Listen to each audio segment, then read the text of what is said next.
Hello and welcome to Do-It-Yourself channel. Today I will show you where to find the option and how to turn off emergency alerts vibration feature in Motorola Edge 15 Neo phone. So, where to look for our emergency alerts vibration and how to disable it. First of all, we need to go to settings.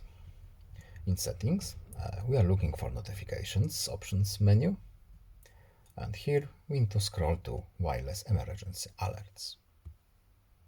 Next, at the bottom of this list, as you can see, we have alert preferences and the vibration is here. So we can uncheck this box. It's a simple on or off switch.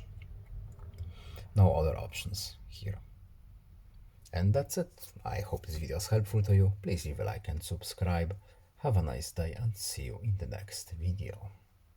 Goodbye.